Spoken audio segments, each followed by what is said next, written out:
My name is Michael Phillips, and I am a time traveller. I was born in 2043. At the age of 18, I joined the army, had a few years there, and then I was recruited into the SES, the 21st SES Regiment to be exact. We carried out a number of missions in countries that I'm not allowed to name because I've signed the Official Secrets Act. And from there, I was contacted by a government department that called themselves Section 18. They told me they were a reconnaissance unit. However, it turned out to be something quite different. So I was then transferred to MOD Boston Down, and there they took me into a hangar, and in that hangar I saw this 8-foot sized spheroid object. I was then briefed on what this object actually was. Turns out it was a time machine. This time machine, it uses two micro singularities, one at the top and one at the bottom, to power the craft into it creates a gravimetric distortion, and distortion then tears a hole in time-space. What you'd consider as UFOs are actually time-space craft. They have the ability to travel in space and also time. Many UFOs that you do see in the skies are in fact time travelers. My time at Boston Down, I embarked on a number of missions. The first was to the year 2138, which was very interesting because it was not at all like I know the Earth to be now. In fact, it was rather polluted, and people are quite tribal, and it wasn't a pleasant place to be. Anyway, a little bit more about my time, 2075. All in all, it's not bad. There were a number of Earth changes which I do want to warn you about, which did change the Earth. Global warming continued. The major governments of the world did nothing to change that at all. So this is kind of a plea to change your ways.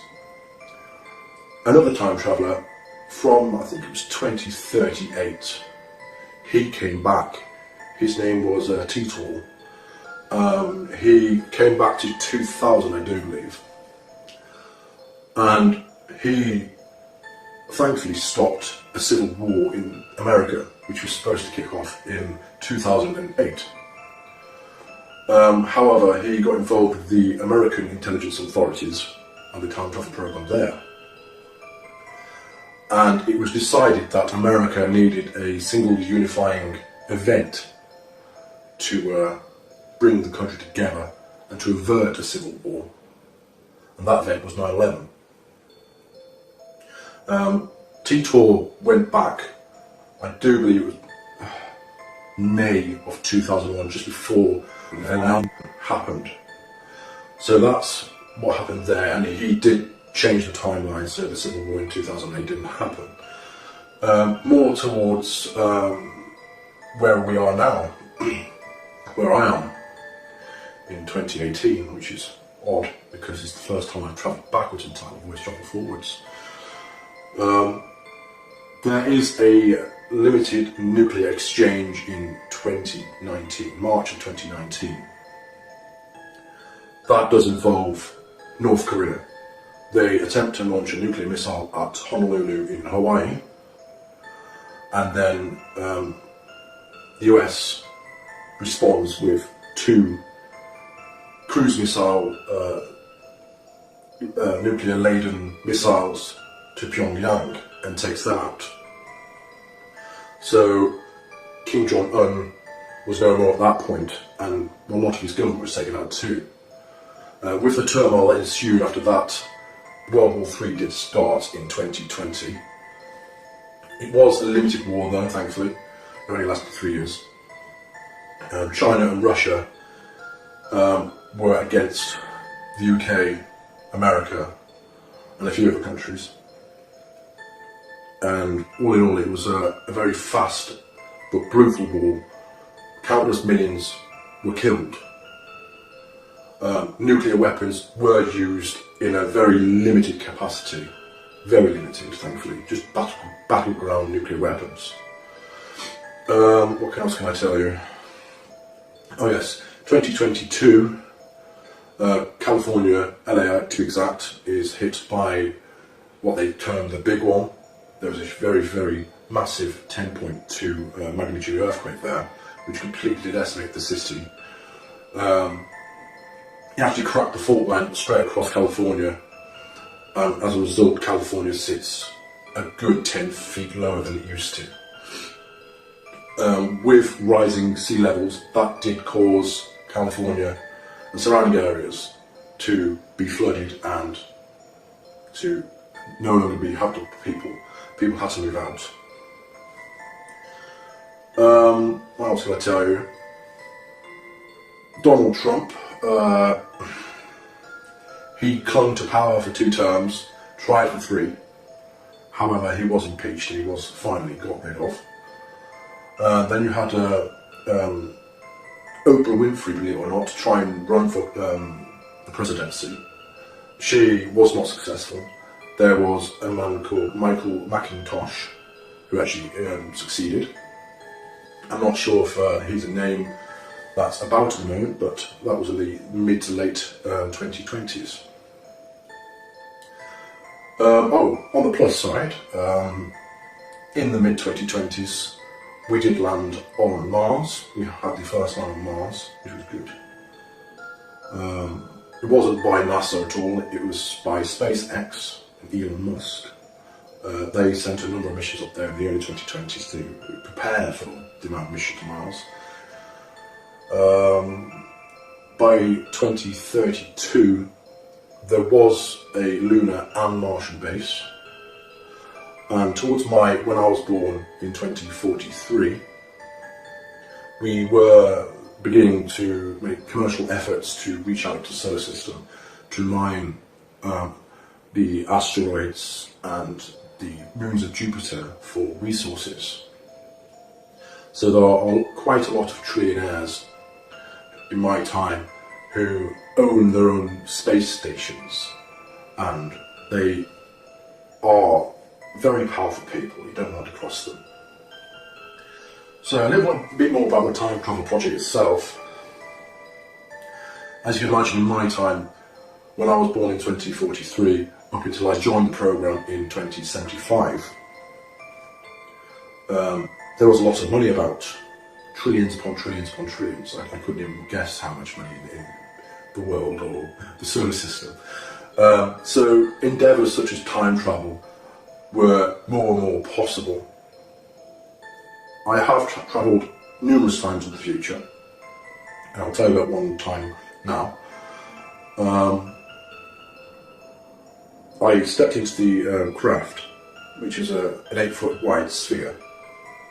It uses 2 dual positive singularities, one at the top, one at the bottom, like I've said before, and it creates a distortion in time-space via gravimetric forces. It is how can I say? It utilises the singularities and forces the energy inwards for the time travel aspect. If you want to travel in space, you create a gravimetric wave outside of the sphere itself, and you can ride on that wave and get to a location in space very, very quickly. In terms of one of the times I went forward in time, let me just try and pick up an interesting one. Yes, I went to the 2432, and the world, thankfully, was a lot different again, but it was different in a positive aspect. The atmosphere and pollution, that was all cleaned up, thank God. It was very nice actually, very green, there was lots of flowers everywhere. Everyone appeared to speak English, However, I'm not sure if that was them speaking English or they had some kind of implant where they could understand English or speak in their language and you understood their language or what. Buildings were exceptionally tall. They were just huge glass towers. There were numerous cars which were flying and travelling in what I assume were highways in the sky. People were friendly, they were open, they weren't afraid to come up to you and say, "Hi, who are you, where are you from?" I think they were quite used to having time travellers, because when I said I was from 2075, they didn't appear to be all that shocked. I certainly would have been shocked at the time if I would have known time travel was about. What can I say about time travel itself? Time travel itself, well, back in, I think it was 1947, the US government captured a time-space craft. And this craft, it took them a few years to figure out what it couldn't and can actually do. They tried to retrofit some super magnets onto a ship one time, I do believe. And unfortunately that did not go well. It did not travel in time.